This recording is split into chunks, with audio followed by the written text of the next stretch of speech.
Hi guys, मैं हूं गुड्डू। स्वागत करता हूं आप सभी का आपके अपने चैनल शगुन गुरुकुल एकेडमी पर। आइए जो आज बात करेंगे जिसका नाम हो जाता है, नेक्स्ट टॉपिक है कंडक्टेंस इन इलेक्ट्रोलाइटिक सॉल्यूशन। बात सबसे बड़ी ये है कि जो इलेक्ट्रोलाइटिक सॉल्यूशन है उसमें जो कंडक्टेंस है, उसमें जो आपके करंट का प्रवाह है उसको पढ़ना है। ठीक है, तो आइए शुरू करते हैं। देखिए, सबसे पहले हमको जब कंडक्टेंस की बात करते हैं तो सबसे पहले हमारे माइंड में दो पॉइंट क्रिएट होते हैं। नंबर एक होता है कंडक्टर और एक होता है इंसुलेटर।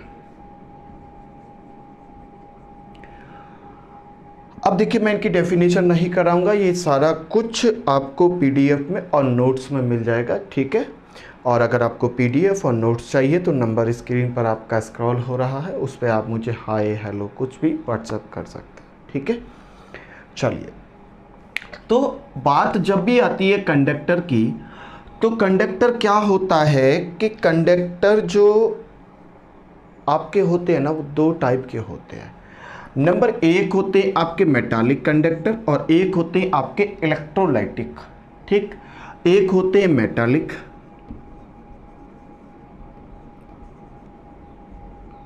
कंडक्टर और एक होते हैं इलेक्ट्रोलाइटिक, LY इलेक्ट्रोलाइटिक कंडक्टर। ठीक, सबसे पहला पॉइंट हमारा कंडक्टर होता है। सर कंडक्टर्स क्या होते हैं? कंडक्टर्स वो होते हैं जिनमें इजीली आपके जो करंट होता है वो फ्लो हो जाता है, जिसको हिंदी में कहते हैं चालक, और ये जो होता है इसको कहते हैं कुचालक हिंदी में। ठीक है, तो कंडक्टर्स क्या होते हैं? कंडक्टर्स वो होते हैं कि जिसमें आपका जो करंट है वो इजीली क्या होता है, फ्लो होता है, पास होता है। सिंपल सी बात है। ठीक, दूसरा कुचालक क्या होती है? कुचालक जो आपके इंसुलेटर होते हैं जिसमें आपका जो करंट है वो फ्लो नहीं करता है। सिंपल सी बात है। और बात हम कर रहे हैं आपके कंडक्टेंस की कर रहे हैं, तो इसलिए हम कंडक्टर को ही पकड़ेंगे। कंडक्टर्स में क्या होते हैं? मेटालिक कंडक्टर्स, जिनको कहते हैं सर धात्विक चालक। एक होते विद्युत अपघटनीय चालक,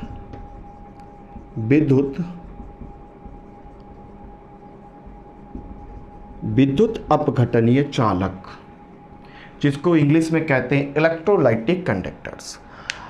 अब आप सभी को ये तो पता ही है कि जो मेटालिक कंडक्टर्स होते हैं, मेटालिक कंडक्टर्स में या तो होते हैं आपके फ्री आयन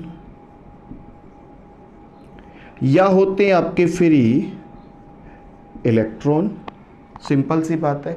या फिर ये कह सकते हैं कि सर फ्री इलेक्ट्रॉन होते हैं आपके मेटालिक में, मेटल्स में, इसलिए उसमें इजीली आपका जो करंट है वो फ्लो करने लगता है, उसीलिए उनको क्या कहते हैं सर? मेटालिक कंडक्टर्स कहते हैं।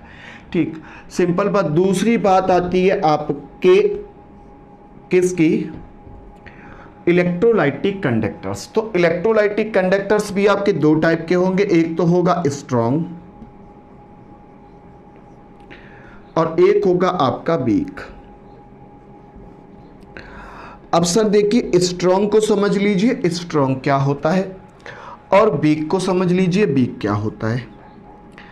सर हम एक एग्जांपल ले सकते हैं और एग्जांपल के थ्रू उसको पढ़ सकते हैं। जैसे कि जो स्ट्रॉन्ग इलेक्ट्रोलाइट कंडक्टर्स होंगे वो आपके कंप्लीटली आयोनाइजेशन हो जाता है। कोई भी ऐसा कंपाउंड आप ले लो कि जिसका कंप्लीटली आयोनाइजेशन होता हो। एग्जाम्पल तो बेस जैसी NaCl का क्या होता है sir? Na positive plus Cl negative. तो इसका कंप्लीटली क्या हो गया? आयोनाइजेशन हो गया, जिससे कि आपका क्या बन चुका है सर? ये स्ट्रॉन्ग इलेक्ट्रोलाइट कंडक्टर्स बन सकते हैं। ठीक है, तो समझ लीजिए कि जो आपके स्ट्रॉन्ग कंडक्टर्स होते हैं वो क्या होते हैं? जिनका ईजिली या जिनका कंप्लीटली आयोनाइजेशन हो जाए, वो आयनों में टूट जाए, वो क्या होते हैं? आपके स्ट्रॉन्ग इलेक्ट्रोलाइट्स कंडक्टर्स होते हैं। और जो आपके वीक होते हैं सर, वीक का क्या होना होता है?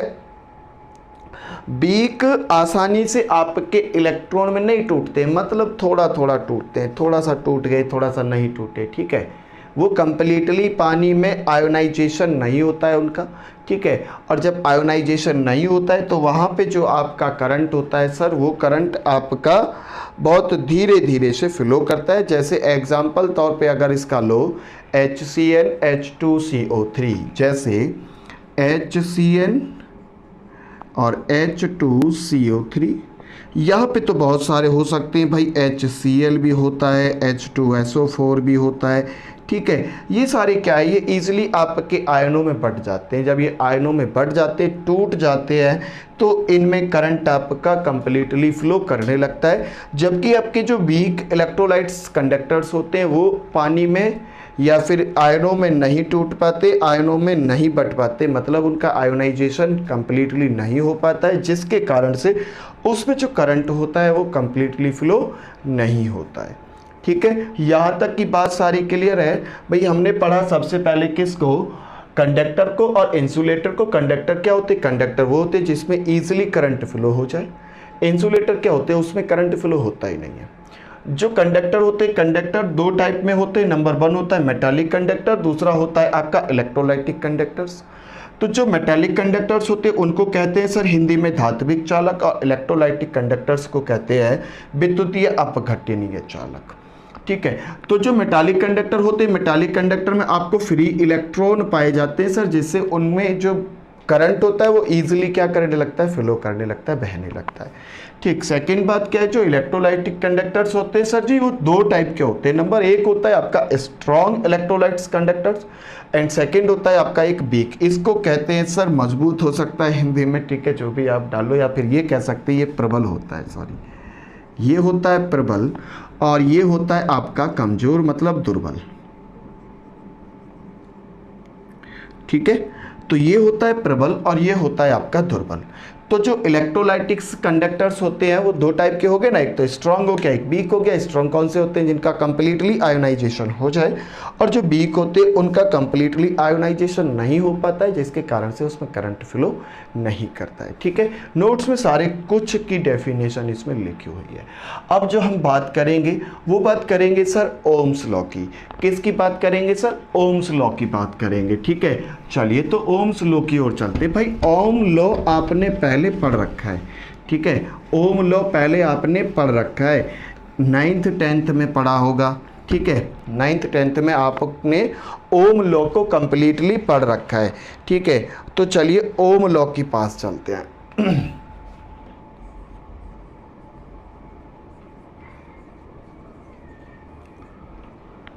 अब देखो ओम लॉ को डायरेक्ट क्या करते हैं, सभी टीचर बोलते हैं कि जो आपका बी है, वी को हम यहाँ पे क्या कहते हैं सर, वी होता है यहाँ पे potential difference. I mean potential difference को हिंदी में क्या कहते हैं वो लिखा देंगे। वैसे पोटेंशियल डिफरेंस को हिंदी में कहते हैं विभवांतर, ठीक है। बी डायरेक्टली प्रोपोर्शनल टू आई, और जब हम ये प्रोपोर्शनल का साइन हटाते तो यहाँ पे एक आर कांस्टेंट आता है, ठीक है। और आर कांस्टेंट जो है उसको क्या कहते हैं, रेजिस्टेंस कहते हैं, जिसको हिंदी में कहते हैं सर प्रतिरोध, ठीक है। तो हमको पहले समझना है कि जो V directly proportional to I है वो क्या है।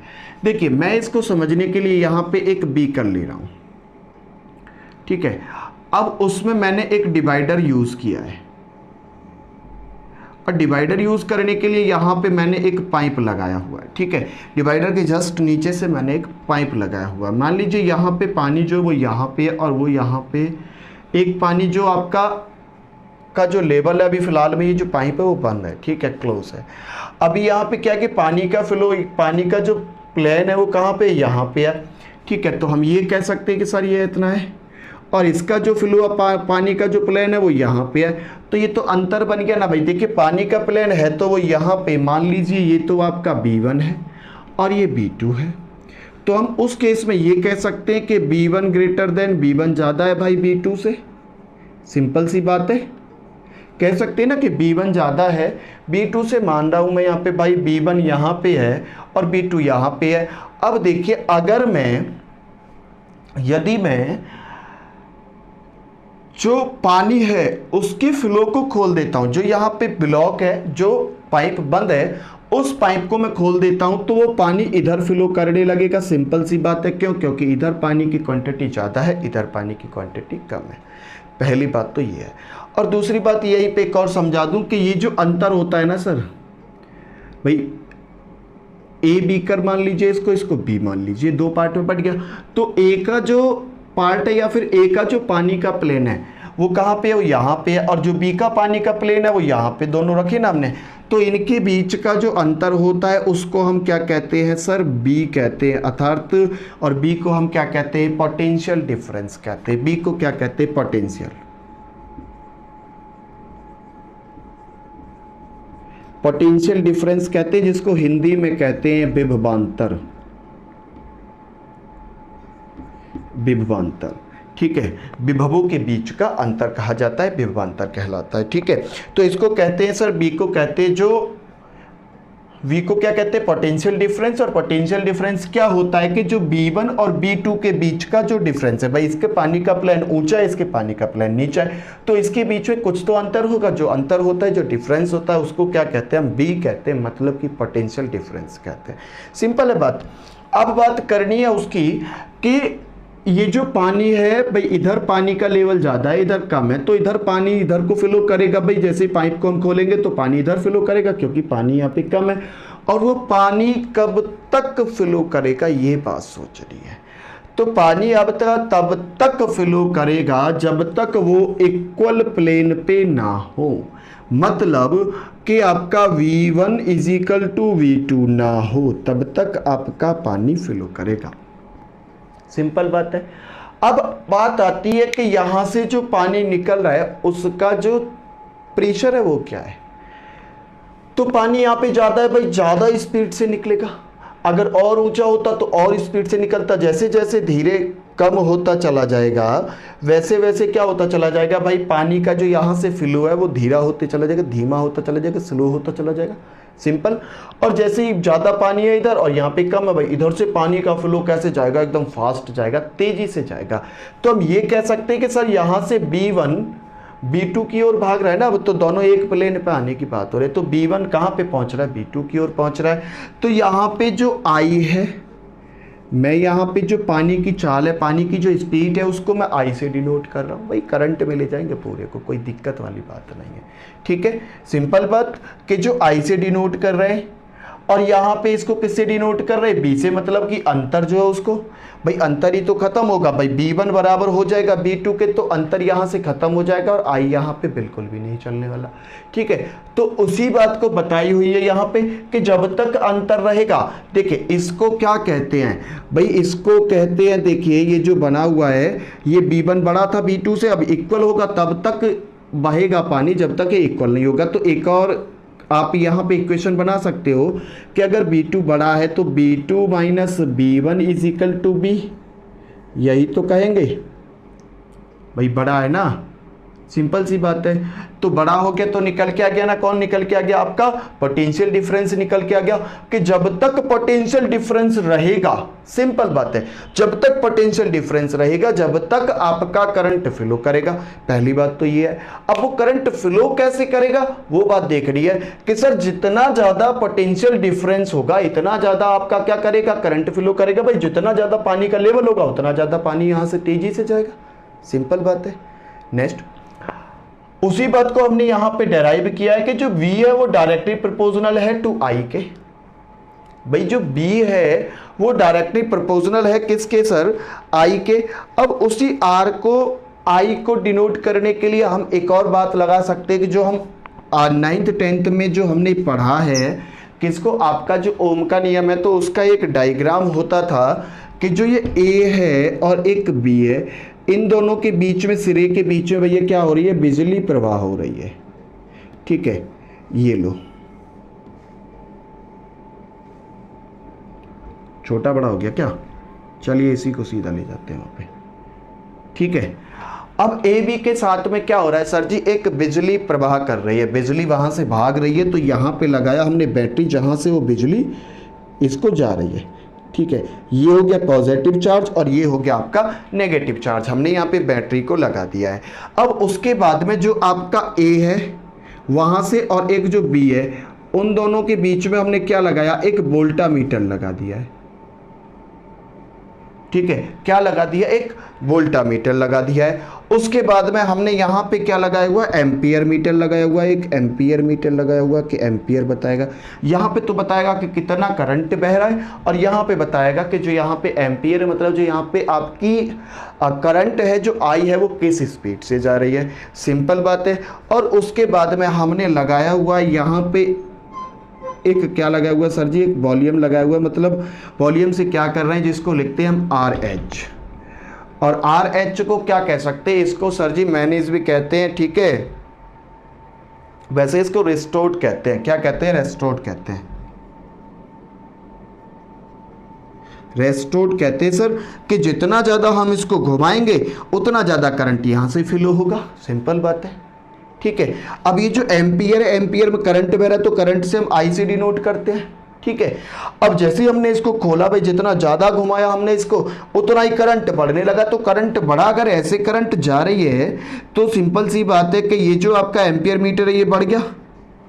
अब जब यहाँ से जैसे ही एम्पियर मीटर बढ़ा तो करंट पहुँच गया आपके ए पे। अब ए से वोल्टामीटर में जाएगा, तो वोल्टामीटर में जाने के बाद वोल्टेज बढ़ेंगे सर जी। वोल्टेज बताएगा कि किस स्पीड से या कितने वोल्टेज वो आ रहे हैं। ठीक है, तो सिंपल बात वही रही ना कि एम्पियर बढ़ता है मतलब करंट बढ़ता है तो वोल्टेज बढ़ रहा है। ठीक है, वोल्टेज बढ़ रहा है तो करंट बढ़ रहा है। तो वही तो बात है सारी कि जो V है वो डायरेक्टली प्रोपोर्शनल है किसके, I के। और जब हम B और I के बीच का डायरेक्टली प्रोपोर्शनल का साइन हटाते हैं तो वहां पे एक R आता है, और उसको क्या कहते हैं, हम उसको कहते हैं सर रजिस्टेंस। ठीक है, रजिस्टेंस जानते हो ना, रजिस्टेंस जानते हो ना, रजिस्टेंस को कहते हैं सर प्रतिरोधक, प्रतिरोध। ठीक है, इसको क्या कहते हैं, प्रतिरोध कहते हैं हिंदी में। इंग्लिश में कहते हैं रजिस्टर्ड, क्या, रेजिस्टेंस। ठीक है, रेजिस्टेंस हो गया। अब बात आती है रेजिस्टेंस की। सर जी ये रेजिस्टेंस क्या होता है, सिंपल बात है, रेजिस्टेंस की बात आती है। और फिर हम यहाँ से एक और फार्मूला बना सकते हैं कि V is equal to R I, जो आ रहा है तो हम यहाँ से अगर रेजिस्टेंस काउंट करेंगे तो V के यहाँ पे ये गुणा में, ये किस में हो जाएगा, भाग में, और यहाँ से निकल आता है आपका एक नया फार्मूला जो हो जाता है रेजिस्टेंस का। और यहाँ से निकाल लेते हो आप वोल्टेज कि कितना रेजिस्टेंस है, कितना है उसका क्या है भाई, एम्पियर है, मतलब उसकी स्पीड है करंट की। तो उसकी इन दोनों की गुणा कर दो, आपका निकल के आ जाता है वोल्टेज। और अगर हम वोल्टेज में एम्पियर का भाग दे देते तो निकल के आ जाता है आपका रेजिस्टेंस। अब बात आती है रेजिस्टेंस की। ठीक है, तो रेजिस्टेंस को समझते हैं। देखो इस बात को पता किसने बताया था, इस बात को, ये जो पूरी बात की है ना ओम की, ये पूरी बात बताई थी आम के ओम एस लॉ ने। ठीक है, किसने बताई थी सर, ये ओम एस लॉ ने बताई थी ये सारी बात इनका। और इनका जो कंप्लीटली नाम हो जाता है वो क्या होता है, डॉक्टर जॉर्ज साइमन ओम, डॉक्टर जॉन साइमन ओम हो जाता है। ठीक है, अब बात आती है आपके रेजिस्टेंस की। तो रेजिस्टेंस की बात करते हैं, को कहते हैं प्रतिरोध। ठीक है, जो रेजिस्टेंस होता है सर वो क्या होता है, तो रेजिस्टेंस कुछ नहीं होना भाई, रेजिस्टेंस डायरेक्टली प्रोपोर्शनल होता है किसके, आपके लेंथ के। ठीक है, रेजिस्टेंस डायरेक्टली प्रोपोर्शनल होता है किसके, लेंथ के। Equation number 1। ठीक है, तो जो आपका प्रतिरोध है, प्रतिरोध बढ़ेगा किसके अनुसार बढ़ेगा भाई, एल के अनुसार, मतलब लंबाई के अनुसार बढ़ेगा। अब मैं एक एग्जांपल दे दूं यहीं पे लैंप को लेकर के कि यहाँ पे एक खम्मा लगा हुआ है, एक यहाँ पे लगा हुआ है, एक यहाँ पे, इससे निकला हुआ है सर्दी वायर। यहाँ पे कुछ घर हैं, ठीक है, और ये घर बना दिए मैंने, और यहाँ पे लगा हुआ आपका ट्रांसफार्मर, यहाँ से ये लाइन में जुड़े हुए हैं। जो ट्रांसफार्मर के जस्ट पास वाला मकान है उसमें सर जी आपका जो बल्ब जलता है वो बहुत तेजी से जलता है, जबकि यहाँ पे थोड़ा कम चलेगा। यहाँ पे मतलब सबसे कम कहाँ पे चलता है सर, लास्ट वाले घर में।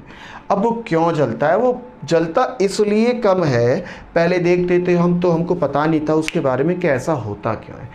बेसिकली जब हम इसको देखते गए, हम इसको पढ़ने के बाद में समझने के बाद में हमको पता लगा कि जो रेजिस्टेंस है, जो प्रतिरोध है, वो लंबाई के क्या होता है, डायरेक्टली प्रोपोर्शनल होता है भाई। Resistance directly proportional to L होता है, मतलब जैसे जैसे लेंथ बढ़ेगी वैसे वैसे रेजिस्टेंस बढ़ेगा, सिंपल सी बात है। ठीक है, अब नेक्स्ट बात आती है कि जब ये इसके डायरेक्टली प्रोपोर्शनल है तो नेक्स्ट पॉइंट क्या बनता है कि जो आपका आर है, जो आपका रेजिस्टेंस है, वो इन्वर्सली प्रोपोर्शनल होता है किसके, ए के, मतलब कि एरिया के। ये हो गया इक्वेशन नंबर 2। अब इसका एक डायग्राम है, वो मैं आपको बता दूं। लो इसको मिटा देते हैं अब यहां से। बी यहां पे क्या है, देखो लिख दे रहे हैं, चलो आई बराबर वी बराबर है आपका यहां पे पोटेंशियल डिफरेंस, और आई यहां पे करंट, आर फॉर रेजिस्टेंस लिखा ही हुआ है, ठीक है, एल फॉर लेंथ है। तो उसके लिए हम ये डायग्राम बना रहे हैं। देखो ये डायग्राम है, मैंने एक यहां पे वायर बनाया, ठीक है, ये मैंने वायर बनाई। अब इसकी एच मैंने क्या मानी है सर, एच मैंने इसकी मान ली है लेंथ, या फिर मैं एल से ही डिनोट कर रहा हूं क्योंकि मैं एल पढ़ा रहा हूं। तो एल हो गई यहां पे लेंथ। ये जो हो गया इसका क्या हो गया सर, ये हो गया इसका एरिया। सिंपल बात है, अब तो कुछ रहा नहीं, ठीक है, अब कुछ नहीं रहा सर, तो ये हो गया एरिया और एक बन गया आपका यहां पे लेंथ। तो जैसे ही लंबाई बढ़ती है वैसे आपका रेजिस्टेंस बढ़ता है, क्योंकि भाई साहब रेजिस्टेंस आपका क्या होता है, डायरेक्टली प्रोपोर्शनल होता है लेंथ के, और जो रेजिस्टेंस है वो इन्वर्सली प्रोपोर्शनल होता है किसके, 1/a, मतलब एरिया के। जितना बड़ा एरिया होगा उतना करंट आसानी से पास होगा, सिंपल सी बात है, ठीक है। अब अगर मैं ये दोनों इक्वेशन को मिला दूं from equation number first and second, तो उस टाइम पे क्या बनता है कि जो आपका रेजिस्टेंस है वो डायरेक्टली प्रोपोर्शनल होगा। देखो मैं यहाँ पे रफ कार्य कर रहा हूँ कि एल की गुणा अगर मैं करता हूँ 1/a में, तो बन जाता है L/a। तो इसी को फॉलो करेंगे कि जो आर है रेजिस्टेंस है वो आपका डायरेक्टली प्रोपोर्शनल है किसके, एल के, परंतु बट लेकिन एरिया के इन्वर्सली प्रोपोर्शनल है, तो ए। सिंपल, मैंने ये वाला फॉलो किया है, ठीक है। तो जो R है वो R directly proportional to length and R inversely proportional to 1/a। तो मैंने इसी को फॉलो करते हुए भाई equation from equation number first and second, तो R resistance directly proportional to L/a, ठीक। अब उसके बाद में अगर मैं बात करूं यहीं से आगे कि जो आपका R है, R के बीच का अगर ये प्रोपोर्शनल का साइन हटता है तो एक आता है यहाँ पे रॉ, और रॉ क्या होता है सर जी, रॉ को कहते हैं रेजिस्टिविटी, ठीक है। तो यहां पे बन गया एक और नाम जिसका नाम होता है रॉ। इसको क्या कहते हैं, RH O, रॉ। और रॉ को मैं यहां पे नाम लिख दूंगा। इसको क्या कहते हैं सर, रेजिस्टिविटी कहते हैं, या फिर कहते हैं इसको specific conductivity, specific conductivity, specific conductivity, ठीक है सर। तो क्या होता है कि जो आपका रॉ होता है, रॉ को क्या कहते हैं, स्पेसिफिक कंडक्टिविटी कहते हैं, ठीक है। और रॉ मैंने यहां पे लिख भी दिया। तो आर जब इसके बीच का ये जो डायरेक्टली प्रोपोर्शनल का जो साइन है, जब हम इसको हटाते हैं तब इसको क्या कहा जाता है सर जी, इसको कहा जाता है, यहाँ पे एक कौन आता है, कांस्टेंट आता है, उसका नाम होता है रॉ। और रॉ को अपन लोग क्या कहते हैं भैया, स्पेसिफिक कंडक्टिविटी। और स्पेसिफिक कंडक्टिविटी इसको कहते हैं विभवांतर, इसको कहते हैं विद्युत, भाई करंट है तो विद्युत कह सकते हैं, चलो ठीक। और जो स्पेसिफिक कंडक्टिविटी होती है उसको कहते हैं भैया हिंदी में क्या कहते हैं उसको, हिंदी में कहते हैं उसको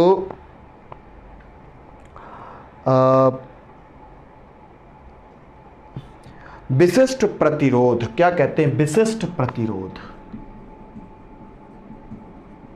विशिष्ट प्रतिरोध, ठीक सर। क्या होता है, उसको कहते हैं विशिष्ट प्रतिरोध, ठीक है। और यहीं पे इसको लिख देते हैं हम, बीच में जो बनता है उसको कहते हैं रेजिस्टिविटी। क्या कहते हैं, स्पेसिफिक कंडक्टिविटी या रेजिस्टिविटी, स्पेसिफिक।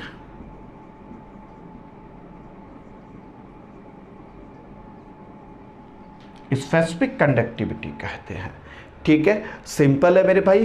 तो आज हमने कुछ पॉइंट को डिस्कस किया, जिसमें पहला पॉइंट आपका क्या था सर? पहला पॉइंट ही था आपका कंडक्टर इंसुलेटर। कंडक्टर इंसुलेटर का तो कोई सीन है नहीं जिसमें, क्योंकि उसमें करंट फ्लो नहीं करता। कंडक्टर की बात करते हैं, उसमें करंट फ्लो करता है। कंडक्टर होते हैं दो टाइप के, नंबर वन होता है आपका मेटालिक कंडक्टर एंड सेकंड होता है आपका इलेक्ट्रोलाइटिक कंडक्टर्स। जो आपके मेटालिक कंडक्टर्स होते हैं उनमें फ्री आयन होते हैं या फिर उनमें फ्री इलेक्ट्रॉन होते हैं, जिसके कारण से भैया करंट वहाँ पे इजीली फ्लो करता है। सेकंड पॉइंट, जो आपका इलेक्ट्रोलाइटिक कंडक्टर्स होते हैं वो दो टाइप के होते हैं। नंबर वन होता है आपका स्ट्रॉन्ग इलेक्ट्रोलाइट कंडक्टर्स और एक होता है वीक इलेक्ट्रोलाइट्स कंडक्टर्स। जो स्ट्रॉन्ग इलेक्ट्रोलाइट्स कंडक्टर्स होते हैं उनमें क्या होता है कि वहाँ पे जो भी आपका मॉलिक्यूल है, कुछ भी है, वो आसानी से इजीली क्या हो जाता है, उनका आयोनाइजेशन होता है या फिर कंप्लीटली आयोनाइजेशन हो जाता है। ठीक है भाई, ऐसे सेल या फिर ऐसे का जो आपके यौगिक है जिसको कहते हैं कंपाउंड मॉलिक्यूल है, जिनका कंप्लीटली आयोनाइजेशन हो जाए, उनको क्या कहते हैं भैया? इलेक्ट्रोलाइट, स्ट्रॉन्ग इलेक्ट्रोलाइट्स कंडक्टर्स कहते हैं। और जिनका नहीं हो पाता है, जिनका थोड़ा थोड़ा होता है, थोड़ा बड़ा छोटा छोटा हो गया, ठीक है, तो उनको क्या कहते हैं सर? Weak electrolytes conductor. फिर हमने बात की ओम एस लॉ की। तो ओम क्या होता है? वी डायरेक्टली प्रोपोर्शनल टू आई। ये मैंने आपको बताया ही है कि वी आपका जो पोटेंशियल डिफरेंस है वो समानुपाती होता है आई फॉर करंट के। वो कैसे होता है वो मैंने सारा कुछ आपको समझाया। और जब यहाँ से डायरेक्टली प्रोपोर्शनल का साइन हटाते हैं तो वहाँ पे एक कांस्टेंट आता है जिसको कहते हैं आर, और आर क्या होता है? आर को कहते हैं रजिस्टेंस। ठीक है, अब आती है बात रेजिस्टेंस की। तो रेजिस्टेंस क्या होता है सर जी? और फिर यहाँ पे फॉर्मूला मैंने बनाए हैं, ठीक है। और रेजिस्टेंस क्या होता है? रेजिस्टेंस को डिनोट करते हैं सर आर के साथ में, ठीक है। तो रेजिस्टेंस क्या होता है? रेजिस्टेंस होता है sir directly proportional to L, equation number first. And second point पे क्या होता है? आर इन्वर्सली प्रोपोर्शनल होता है 1/एरिया, ठीक है। ये मैंने यहाँ पे आपको दिखाया। उसके बाद में अगर मैं दोनों इक्वेशन को एक साथ लिखता हूँ तो तब क्या बनता है? R directly proportional L by A. अब जब यहाँ से डायरेक्टली प्रोपोर्शनल का साइन हटता है तो एक साइन आता है जिसका नाम कांस्टेंट ही है, जिसको कहते हैं रॉ। अब रॉ का क्या मीन्स होता है? रॉ का मीन्स होता है सर जी आपका स्पेसिफिक कंडक्टिविटी, और स्पेसिफिक कंडक्टिविटी को हिंदी में कहते हैं विशिष्ट प्रतिरोधक या प्रतिरोध। अब जो बात करेंगे वो आगे बात करेंगे कुछ पॉइंट पे, जैसे आपका स्पेसिफिक मोलर कंडक्टिविटी है, ठीक है। वैसे कुछ बातें, बहुत सारी ऐसी मोलर वो है कंडक्टिविटी हैं जो कि स्पेसिफिक कंडक्टिविटी होती हैं, तो उनके ऊपर अपन लोग डिस्कस करेंगे। वीडियो कैसी लगी और अगर पॉइंट समझ में आया हो मेरे भाइयों तो वीडियो को लाइक, शेयर और सब्सक्राइब जरूर करना। सो गाइस, मिलते हैं नेक्स्ट वीडियो। जब तक के लिए नमस्कार, धन्यवाद, श्री राधे।